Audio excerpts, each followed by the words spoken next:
Good morning all.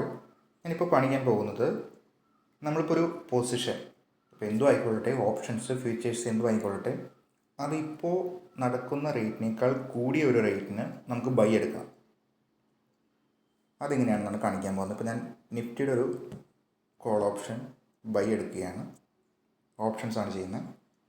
ഇപ്പോൾ 22,000 call option ഒരു എക്സാമ്പിളിന് by കൊടുത്തു.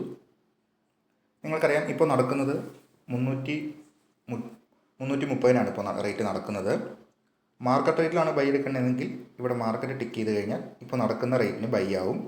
അതല്ല 330 താഴെ ഒരു റേറ്റിലാണെങ്കിൽ നിങ്ങൾക്ക് ഇവിടെ റേറ്റ് ഇട്ട് വയ്ക്കാം. 325, 320 അങ്ങനെ റേറ്റ് ഇട്ട് വെച്ചാൽ ആ റേറ്റിന് ബൈ ആവും. ഇനി അതുമല്ല, നിങ്ങൾക്ക് ഇതിൽ കൂടിയ ഒരു റേറ്റാണ്, ഇപ്പോൾ 331 നടക്കുന്നു, 340 അല്ലെങ്കിൽ 345 നിങ്ങൾക്ക് ബൈ എടുത്താൽ മതി, എൻ്റർ ആയാൽ മതിയെങ്കിൽ നിങ്ങൾ സ്റ്റോപ്പ് ലോസ് സെലക്ട് ചെയ്യുക. സ്റ്റോപ്പ് ലോസിൽ ബൈ ഓർഡറിൽ 340 അല്ലെങ്കിൽ 345 കൊടുത്താൽ ആ ഒരു പർട്ടിക്കുലർ റേറ്റിനാണ് എൻ്റർ ആവുള്ളൂ. ട്രിഗർ പ്രൈസും കൊടുക്കണം, ഒരു 0.5 ഡിഫറൻസിൽ കൊടുത്താൽ മതി.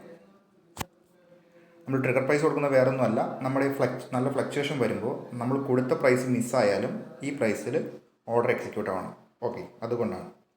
അപ്പോൾ ഇങ്ങനെ 345, 45.5 റേറ്റ് കൊടുത്തു കഴിഞ്ഞാൽ ആ റേറ്റിൽ വരുമ്പോഴാണ് ബൈ ആവുന്നത്.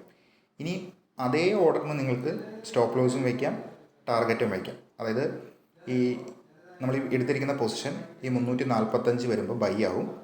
അതിൽ നിങ്ങൾക്ക് സ്റ്റോപ്പ് ലോസ് വയ്ക്കണം. 330 വയ്ക്കണമെങ്കിൽ ഇവിടെ ട്രിഗർ പ്രൈസും ഓർഡർ പ്രൈസും സെറ്റ് ചെയ്യാം. ഇനി അതുപോലെ തന്നെ ടാർഗറ്റും വയ്ക്കാം. 345 ബൈ ആയത് 355 അല്ലെങ്കിൽ 65 ടാർഗറ്റ് വയ്ക്കണമെങ്കിൽ 1 to book പ്രോഫിറ്റ് സെലക്ട് ചെയ്താൽ അവിടെ ടാർഗറ്റ് പ്രൈസും ഇങ്ങനെ സെറ്റ് ചെയ്യാം. ഓക്കെ.